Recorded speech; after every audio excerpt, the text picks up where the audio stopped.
Hello there. I'm Pickle Rick! Let's do it, guys! Right. It's morphin' time!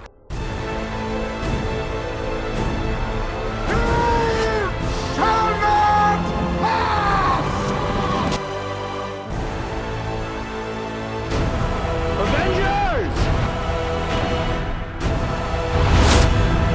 Assemble.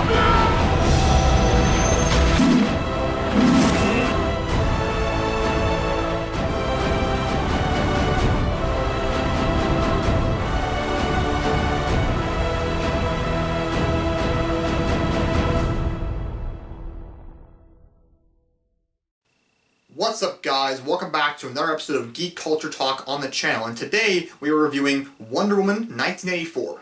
And as you can see, we're not on the regular setup for Geek Culture Talk this time around. We're not behind the green screen or behind my just wall setup this time around because, first off, I didn't really feel like setting up the green screen for like this video, and also I don't really have any actual Wonder Woman merchandise around. Like, I do have things she's in, like I have DVDs she's on covers of, but I don't really have any actual like pure Wonder Woman merchandise around to do a setup on the table, so I decided this will do instead of just standing up here and talking.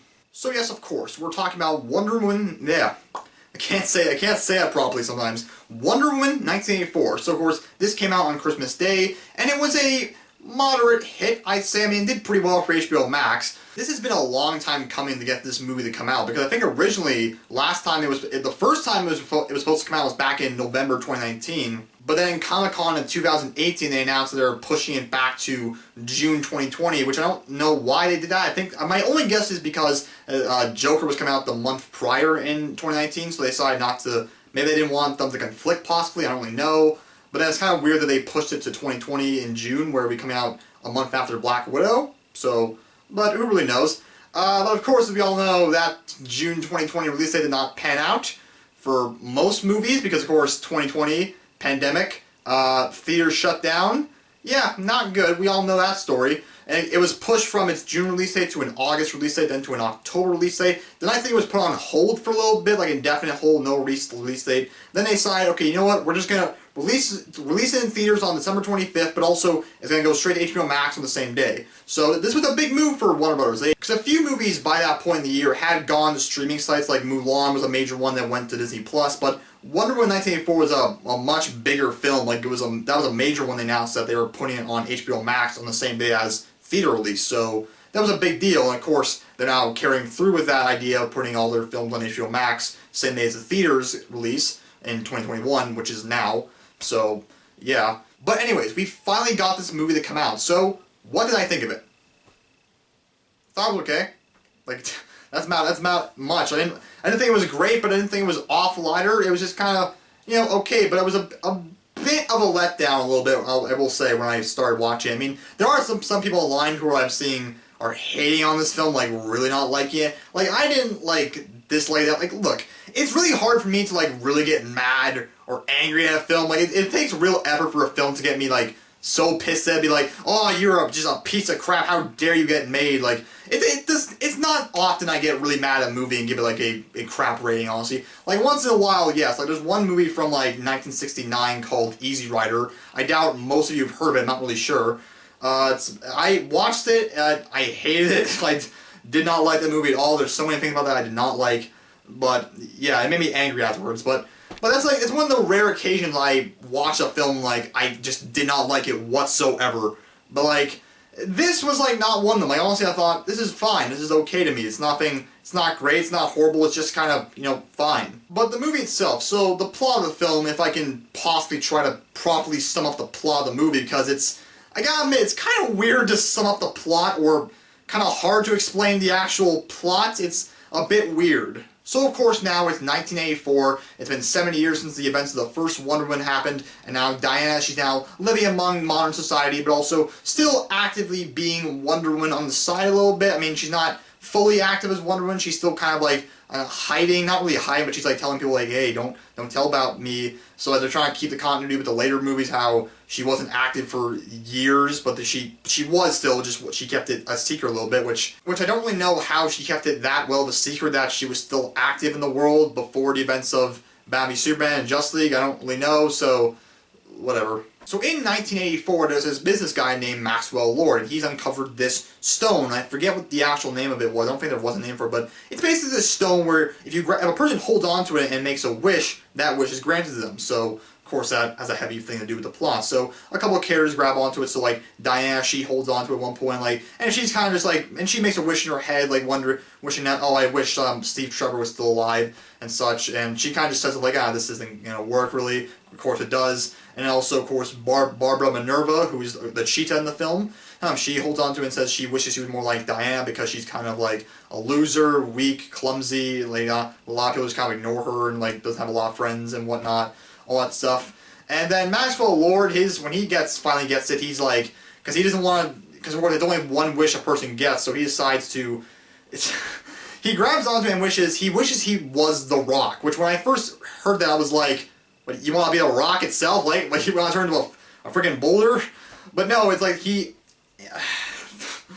like absorbs the essence of the rock basically, and the rock turns to dust, but he gains its magical power. So it basically, he now becomes the, I don't know what to properly describe it. He now becomes the magical source instead of the rock. So now when people hold on to him, he can grant wishes now. But he's very sneaky, like he is a very sneaky man. Because of course he wants to use it for his own gain still. So the way he does it is very super weird. He'll grab, like, he'll like talk to someone, and he'll talk to them, like, say how, like, one guy he talks to Simon Stagg in the film, and he tells him how, like, because he says he bought shareholders in the company with him, that he's trying to get, like, an oil company, or he bought some kind, this guy Simon Stagg has a share in this company, and, like, basically they're about to go out of business, basically, because they've had no success in finding any oil, so that's not good. So finally, Lord goes to Simon Stagg and he tells him, like basically he goes like, I admit I messed up. All right, I'm so sorry. I knew I saw signs that this company was not going to find any oil. I knew it was all coming, but I just didn't do anything about it. Like, I'm such a fool. I'm such an idiot. And like he's putting on a show for him, and Simon's like come on, like don't feel so bad. And Max and then like he grabs onto him like, I just want like this company to succeed. I mean, don't you want this company to succeed too? And he's like, well, of course I do. And like that's the loophole he finds around with this wish thing now, where he's like, he'll say something like, I wish this goes this way. And then they'll hold on to a person and ask them, don't you wish the same for me? And they'll be like, yeah, sure. Which then that counts towards the wish, so that's their wish, which ends up being his wish and such.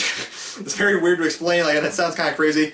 So that's how that, which is like, I mean, that part of the plot, like, honestly, when I was watching, I was kind of like, alright, so this is the MacGuffin with him in the plot, that he has this kind of wish ability. I'm still not quite certain how I feel about that. I mean, I will admit it's creative, like, instead of like him just using like one wish, he does find a way around it to get more than one wish, so I did find that was creative. I still don't really know how I feel about that as actually a main part of the plot. I don't really know. But it gets so weird, this thing in the plot, because like I don't know where to begin in this part, because like, of course, like I said, he will trick people into granting this wish that he wants them to grant, so that he gains the upper hand in this thing. And like, so of course, like of course the company now starts being better, and like he also then, what's some other examples he does? At one point, his one and only secretary he has starts complaining how like, oh man, our company's now getting bigger all of a sudden. I'm the only person here manning the phone. Like, we can't do this. And like, I wish we had more help. Like, you wish you had more help?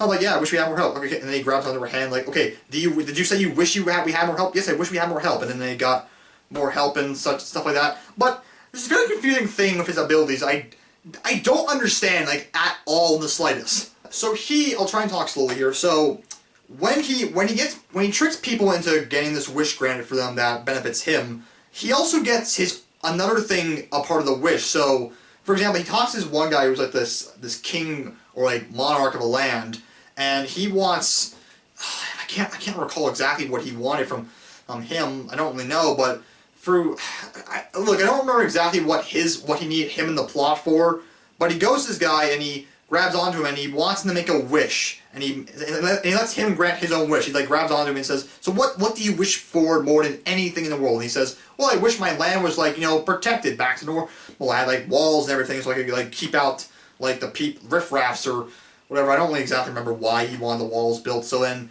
he wishes that, and then these like tall walls are built across the entire land, and no one can get in or out now.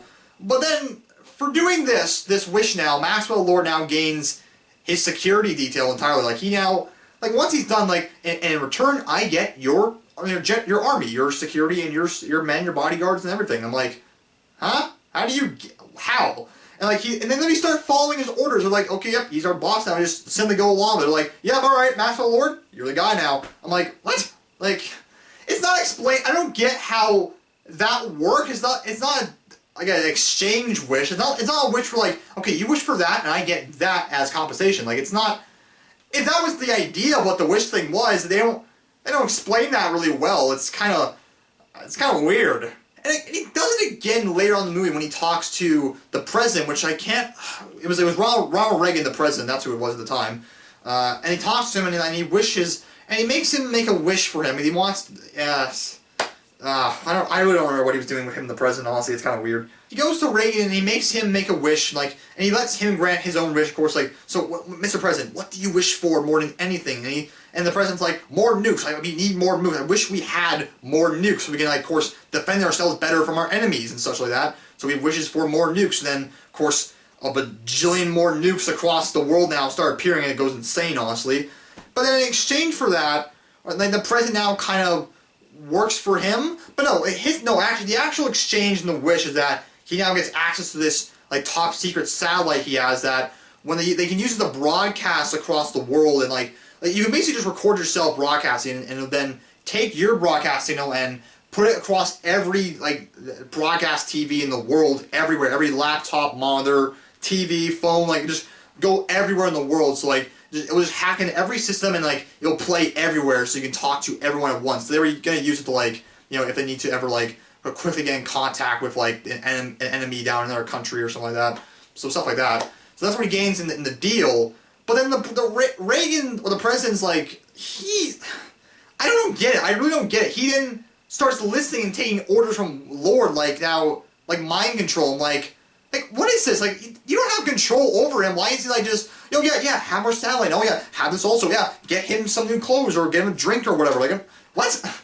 I generally don't understand how that wishing ability works. Like, why can he just start, like, why is he now, like, his, like, personal assistant, kind of? Like, I generally didn't understand it. And just to go away from that part of the plot quickly, because there's other parts of the plot, because, like, the thing about this movie, it felt like at the beginning there were 3 plots going on. So it felt like there was Diana's plot line, which was just her living her life, kind of, and then Steve comes back. So it felt like it was like Steve and Diana just kind of living their life. But then also there was the Maxwell Lord plot, where it was kind of like him, like, trying to keep his company afloat and keep him afloat. That felt like its other own storyline. And then of course there was the Barbara Minerva storyline, which that one more so felt like its own, like, adjacent storyline from the rest of the movie. Like, at some point finally, like, Diane and Steve's storyline does, like, tie in with Maxwell Lord's storyline, but from a good chunk of the film, Barbara's story feels so just separated from the rest of the film. Like, it's like, I mean, they're showing her origin and her descent into being a villain, but it felt so just disconnected with the rest of the plot. Like, every time you jump back to it, you feel like you're jumping between 2 different movies, and like, I don't know why it was like that. And like, she becomes the cheetah also, of course, but by the time you get to the cheetah in the movie, like, by the time she looks like Cheetah, like, it sucks. Like, she literally the cheetah design looks bad. I mean, I had no expectations going into this film about what Cheetah should look like, because honestly I didn't really know what they were going to do. I mean, I knew they were not going to do, like, just a girl in a cheetah costume like in some of the older comics. I knew they were going to make it an anthropomorphic, half human, half cheetah creature thing. And it kind of sucked in this. Like, honestly, it didn't look great. And like, but particularly the head. The head looked bad. The makeup and just the hair, it looked so weird. More weird than the rest of the body. It didn't look great. And Cheetah herself is not on screen for that long, honestly. Like, she's there maximum, I don't know, I want to say maybe 3-5 minutes maybe, before she's, like, turned back to normal, which I'm like, alright, the hell was the point of that then? Like, honestly, it just, I don't know, it's just, like, I don't get why there were, like, 2 plot lines kind of happening at once in the movie. It was kind of weird. And then, like, the ultimate, like, outcome of, like, Maxwell Lord's plot is, like, he, of course, used that satellite to communicate with everyone around the world and, like, tells them to start making wishes and such, which, honestly, now when I think about it, I don't really know how it was benefiting him at this point, getting everyone in the world to grant wishes and such. I don't know. Honestly, the more I think about that ending part, I'm like, what was the total outcome of him doing that in the movie? I really don't know. But the plot's like, I mean, the plot itself is not, like I said, don't know how I feel about the whole wishing concept in the plot itself. The plot's not awful though. It's not the worst thing. No, it was not that, like, it wasn't bad. Like, it wasn't the worst kind of plot. It was just kind of, yeah, okay, that's about it. The cast is also pretty good in this film as well. So of course, like Gal Gadot, she's always great as Wonder Woman. She's always does a great job as a character. And Chris Pine's also great as Steve Trevor. It's always great watching Gal Gadot and Chris Pine like work off each other. They have actually great chemistry in movies and not movies. They've only done 2 films together. What am I talking about? But they had great chemistry in the first film, and they still have great chemistry in this film too. But then the whole Steve Trevor thing is like very. Actually, I'll get to that in a sec. I'll get to that one in a sec. I just want to get to the rest of the cast quickly. Hey, Kristen Wiig plays Barbara Minerva, aka the Cheetah, which I remember when I heard that casting, I was like, Kristen Wiig as the Cheetah. Huh. That's an interesting one. I mean, I don't know, like when I first heard that, I was just like, that's just weird. I don't really know how to feel about that. I mean, I was open to giving her a chance. I'm like, maybe this might work because, you know, Paul Rudd was cast as Ant-Man. I'm like, really? Paul Rudd is a superhero? But he's actually pretty good as Ant-Man. And she's pretty good too, like what she's given to work with in the film. She does a pretty good job actually, despite the fact that her character really just, it almost feels like just her whole plot lines feel separated from the movie. Just, yeah. Pedro Pascal plays Maxwell Lord, and he's really a treat in this movie, honestly. I can't lie. The more I think back to it, I'm like, he was definitely a fun little thing in the movie. Like, honestly, because like, I don't really know how to properly describe his performance in the movie. It's like silly and campy, but also has like some seriousness to it. I mean, early on in the film, it sounded like he was putting on a fake voice. Like, not a fake accent, but like a fake voice. Like he was talking like this weird, like, hello, I'm Maxwell Lord. Like he was talking like a weird fake voice. I'm like, what are you doing? Like it sounded weird. I'm not even one who thought he was talking in a fake voice. Like, I don't really know. And I mean, I'm sure everyone's now seen that meme going around the internet of Maxwell Lord now, and him going, you know, oh, it's good, but it can be better. Life is good, but it can be better. Which, like, that's a good meme. That's a great meme to go into 2021 with. I've already seen it in a lot of places, and I'm like, this is the best thing ever. But it's something like that. Why early on, he's very goofy. Like, he's very goofy. Like when he first meets like Diana and Barbara, because he's like joining this, he's like donating money to the museum just so that, I mean, he goes to the museum to donate money and become part of their club and like have Barbara give him a tour, mostly so that he can like acquire or steal the rock, because the cops took the rock and took it to the museum so they can study it, and he's trying to steal it back now and such. And while there, he's talking to them, saying, "Hey, come to my big ball party or whatever, like for the museum and such. It's a big fundraiser party and whatnot." And of course, see, like Donna's saying, "I don't really go to these kind of parties. They're more so for the actual like museum's work itself. I don't really need to be there myself." And he's like, "Very true. I agree with that and respect that. But I like to party." Like that's literally what he did. I'll just play the clip here. I agree. Except, I like to party. Like, I was watching that and I'm like, what the hell is this guy doing? Like, I like to party. Like, what the hell is that shit?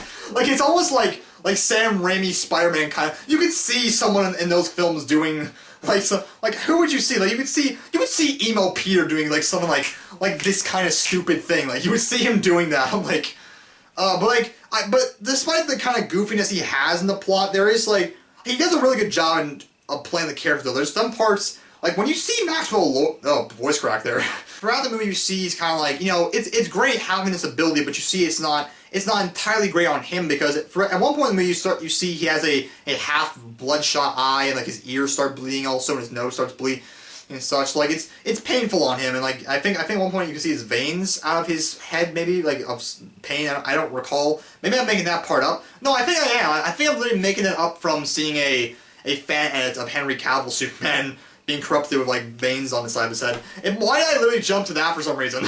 But as time goes on, as he grants more and more wishes, it starts to hurt him more, and he does a great job at playing this character, like, you know, in pain and suffering, and just starting to go slowly, like, mad with all this power.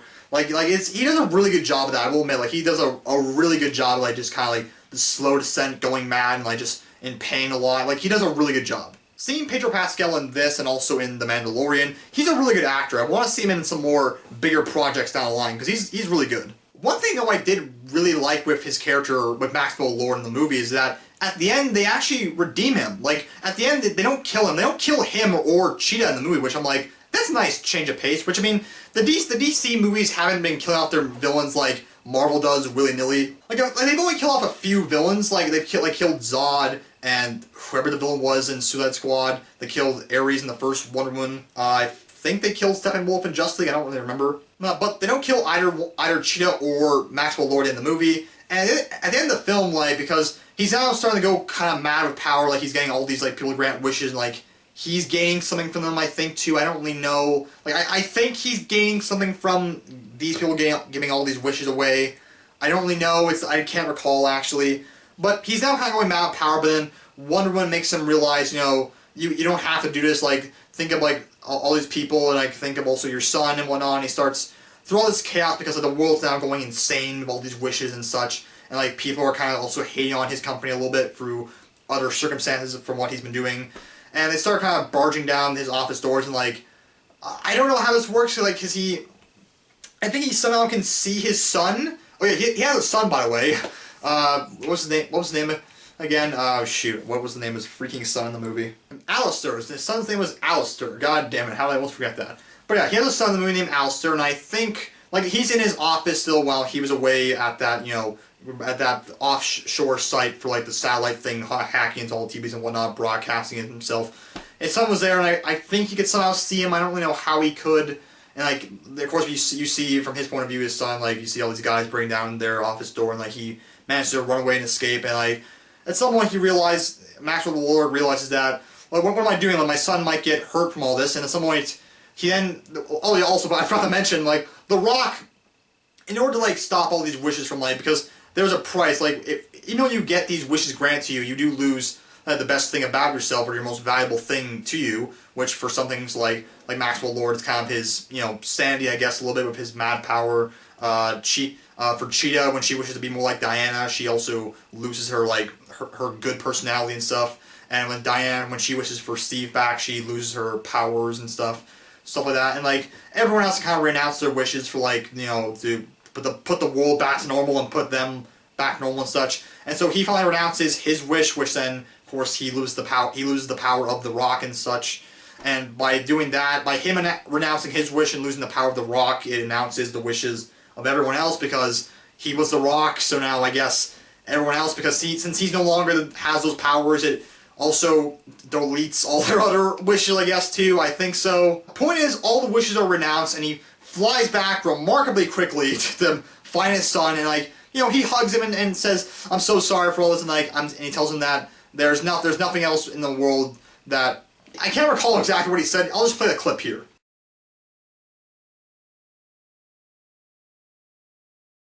And then, of course, his son says, "You don't have to make me love you, Daddy. I already do love you." And, like, it's a very sweet scene where he does, like, he actually does redeem himself. He, like stops what he's doing and realizes my son's more important than this, like, mad thing I'm doing. So, like, I thought that was really nice. I thought that was, like, a nice change of pace to see the villain actually kind of, like, stop what he was doing and kind of redeem himself a little bit. But a couple other things on Maxwell Lord, actually. I had a lot to talk about this guy.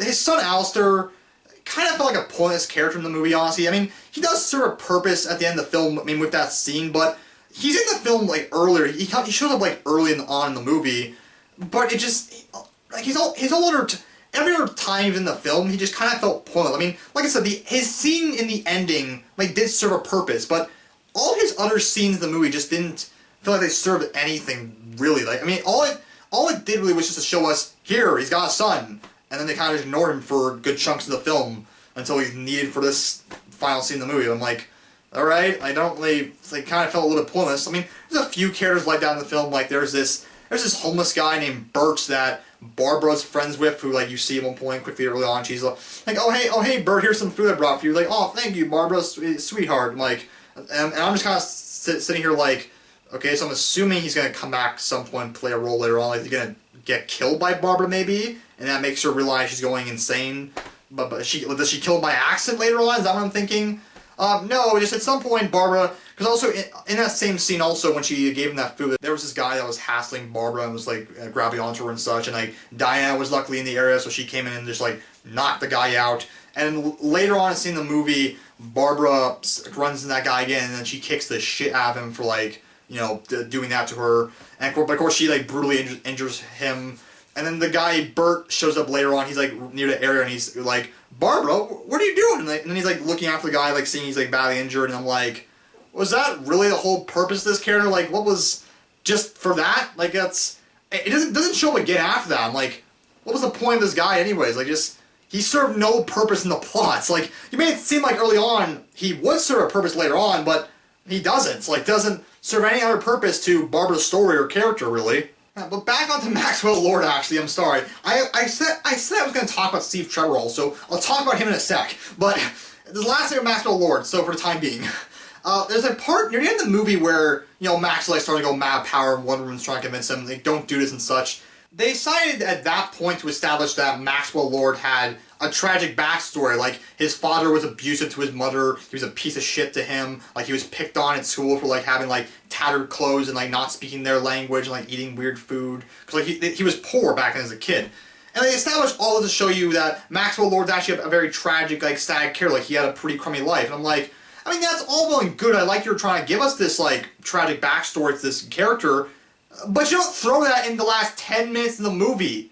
Like, why on earth? Like, this film is 2.5 hours long. Like, why choose in the last 10 minutes to put in this tragic backstory and life he had? Like, why? Like, what does that do for the character or the plot at this point in time? Like, we're already seeing him, like, basically completely mad. He's about to get redeemed and, re-announce his wish. So, like, what's this gonna do for us? Like, yeah, it's gonna make us feel bad for him a little bit, but, like, it's not gonna make us, like, try to sympathize with him, because, like, we're already at the ending of the movie. Like, so how can we properly sympathize with him if we've gone through the entire film not knowing that, and then right at the end of the movie when we finally redeem him, we're now learning that? Like, why? And also, like, another thing about the two villains, so, like, after Maxwell Lord redeemed himself and, like, Barbara's turned back to normal, we don't see what happens to them. We don't know if they go to jail or not or anything. Like, we don't know.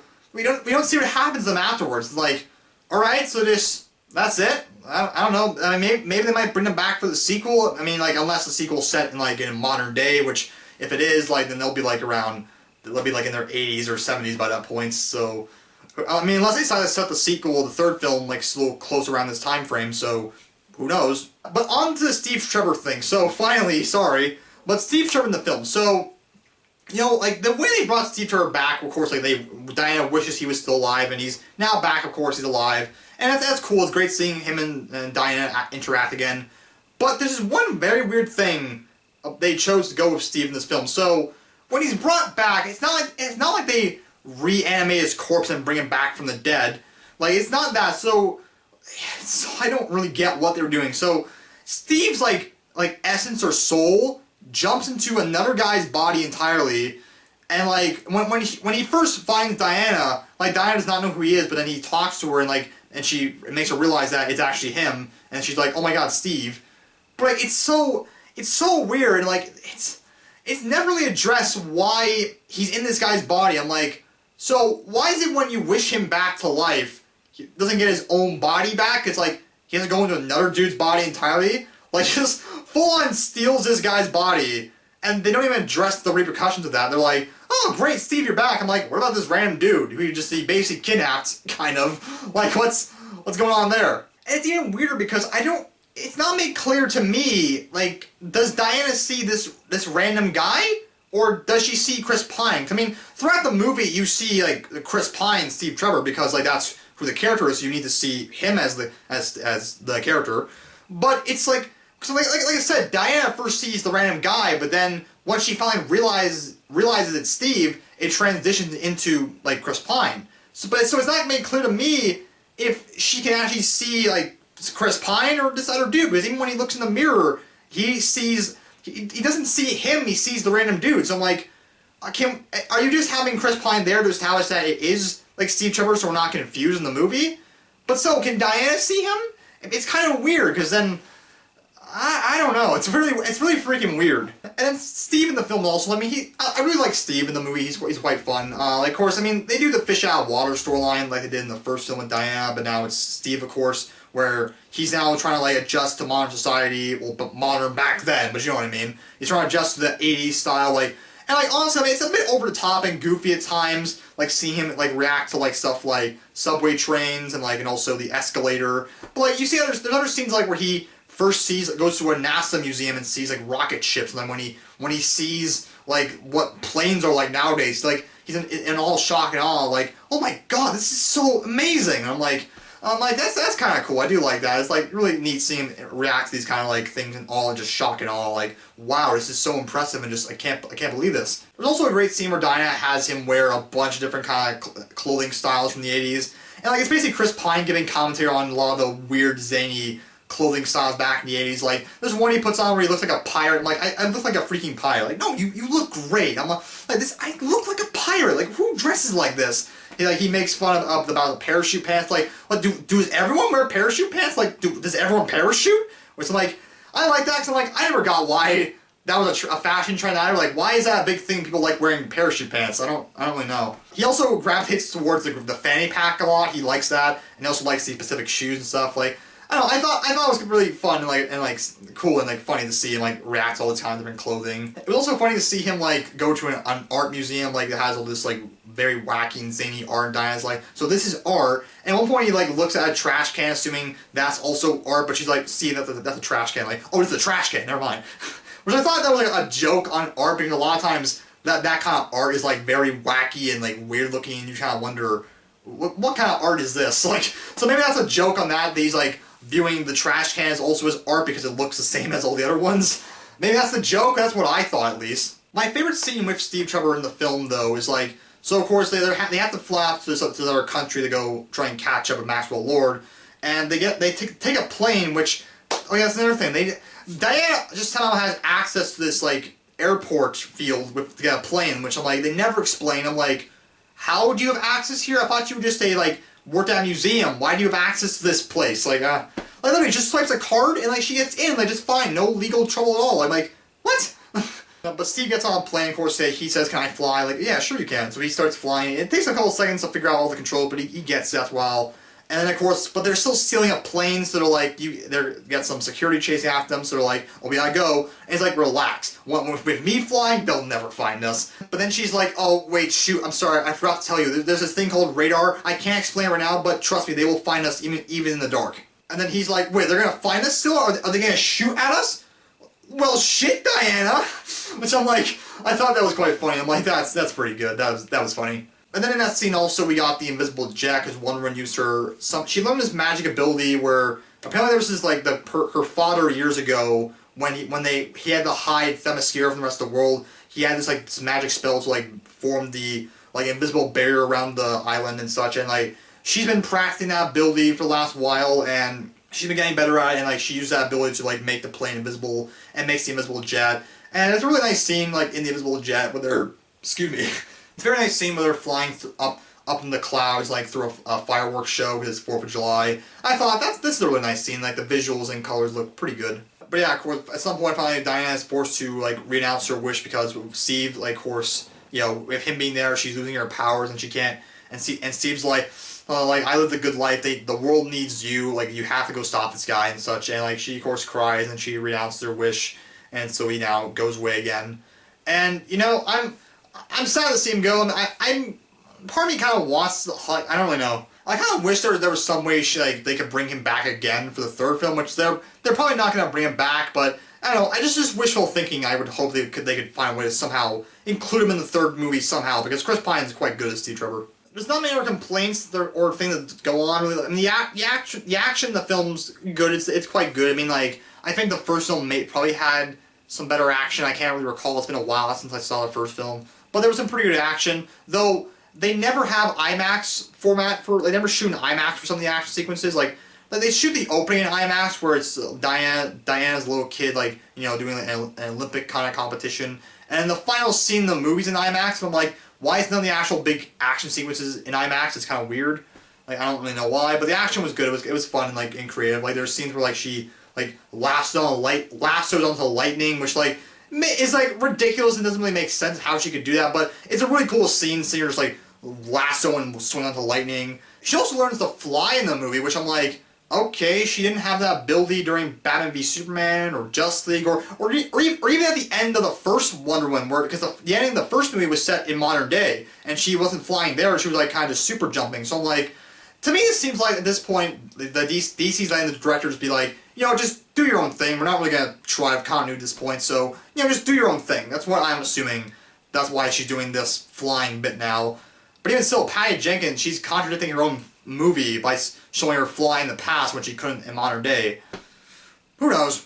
There is an after credits scene in the movie. It's not setting up a sequel for any other movie. It's a really fun sequence. So earlier on in the movie, they established, well, not earlier on, but at one point in the film, they established this like golden armor that you saw her wearing in all the marketing, and it belongs to this like Amazonian warrior who stayed behind to fight back the armies of men so that all the Amazonians could escape to Themyscira. And this armor was made out of like so many different kind of weapons and armors from like on Themyscira, so it's basically almost an impenetrable armor. It's unbreakable. And Wonder Woman, when she came to like America and stuff, she searched for that armor at some point and found it, but she never found the body of like the warrior who wore it. I'm blanking on her name right now. I'll put it in the video. But basically, in the credit sequence, there's like an after credit sequence where you see this woman in a blue kind of dress walking through the streets, and this lamppost breaks and almost falls down on top of this lady and her baby. This person just walks over and just lifts her hand up and grabs it and catching it from crushing her and saves her, and then she just puts it down gently and starts walking away again. And the woman goes up to her to say thank you. And you think, of course, it's going to be Diana who did that, but no, actually, it's actually that Amazonian warrior that we saw earlier in the movie that Diana said she could not find. And she's played by Linda Carter, the original Wonder Woman from the 70s TV show. And it's a really cute, fun scene where the lady asks, "How'd you do that?" And I'm like, "Oh," and she explains how she did that, and she says how, "Oh, I've been doing this for a long time." And then she winks at the audience, because of course she was the original Wonder Woman, so she's been doing it for a long time, of course. Which that was honestly a really fun after credits scene. I really dug that because it was a great way to include Linda Carter in the movie. I thought it was awesome. That was just a really great scene. But okay, I've rambled on long enough. I've been talking for a while. My voice is starting to get pretty sore. So yeah, but okay, overall, I complain about a few things in the film, but like I said, I thought this was just okay. Do I prefer it over the first Wonder Woman? I don't really know. I saw the first Wonder Woman twice when it came out in theaters. First time when I first did see it, and the second time with my dad. I haven't seen it since it came out, honestly, so it's been a while, so I'm going to have to rewatch again at some point. Right now, until I rewatch that one, I might say I might prefer watching this one a little bit over, which, if that pisses people off, I don't care. But mostly just because I like there's a lot of bright colors in this film. I do enjoy a lot of performances. I like Chris Pine in the film and Pedro Pascal. There are some good things in it. And so yeah, honestly I might prefer watch this one over the first film, but like I said, I haven't seen the first film in a little bit, so I'm gonna have to rewatch that again at some point. But yeah, overall, a lot of things that I didn't like, a lot of things that I thought were weird. Parts of the plot were kind of weird. There were some characters that seemed pointless, some other odd choices here and there, but overall, it was an okay film. I gave it a 6 out of 10. It's like I said, nothing great, nothing horrible. It's fine to me. It's okay. I'm very excited and interested in seeing what the third film will entail. Either it's going to be set maybe at some point around the same time period if they want to keep, Kristen Wiig and Pedro Pascal around for, Cheetah and Maxwell Lord, or maybe it might be set during modern day, which I think that's what Gal Gadot said it's going to be set during modern day, which if it is, that will be interesting to see. So, yeah. But yeah, that's it for my review for Wonder Woman 1984. Tell me in the comment section down below, what did you think of the movie? But yeah, that's it for me. So yeah, thank you all for watching, and I'll see you all later. Goodbye. Hey, if you liked that video, guess what? YouTube put out a video just for you on the left. Or, if you want to take my advice, watch the most recent video on the right. Thanks for watching.